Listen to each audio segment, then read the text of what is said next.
Imagine controlling one of the greatest empires the world had ever seen. For centuries, Rome ruled vast territories across Europe, North Africa, and the Middle East.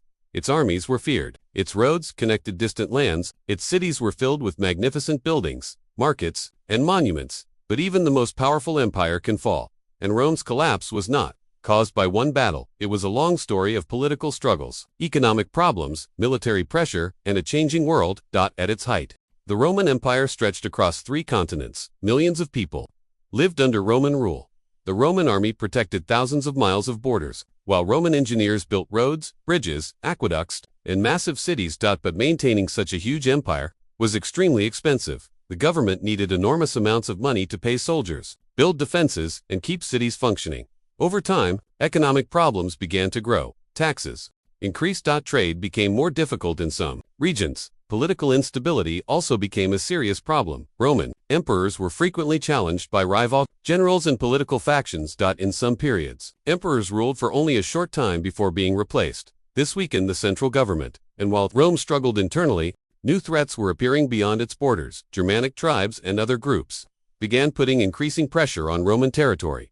The Roman military was still powerful, but defending such a massive frontier became harder and harder. Rome also began relying heavily on soldiers from outside traditional Roman territories. These soldiers could be highly capable, but the empire increasingly depended on alliances and foreign military groups to defend its borders. Then came one of the most important decisions in Roman history. The empire became increasingly divided between eastern and western centers of power. The Eastern Roman Empire remained wealthy and powerful for centuries, but the Western Roman Empire became increasingly vulnerable. In the 5th century, several major migrations and invasions shook the Western territories. In 10 AD, the city of Rome itself was famously sacked by the Visigoths. For centuries, Rome had represented power and stability. Now, enemies had entered the legendary city. But Rome survived. The empire continued. Then, decades later, another major blow came. In 455 AD, the Vandals captured and looted Rome. By this point, the Western Roman government was struggling to control its own territories. Generals became powerful political figures. Emperors became increasingly dependent on military leaders.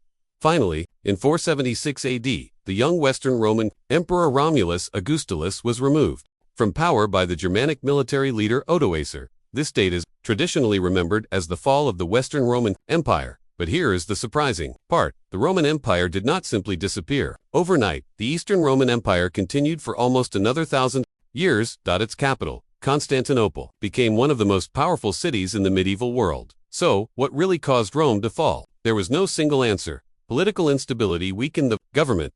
Economic problems made the empire harder to maintain. Military pressure increased. Along the borders, civil wars consumed resources, and the enormous size of the empire made effective control extremely difficult. Rome was not destroyed by one enemy.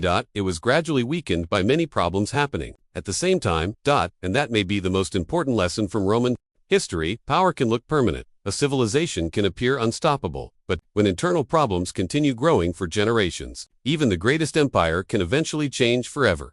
The story of Rome is not simply a story about an empire that fell. It is a story about how power rises, how civilizations adapt, and how history can change the world. If you enjoyed this historical story, make sure to like the video and subscribe for more fascinating history. Follow for more informative history videos.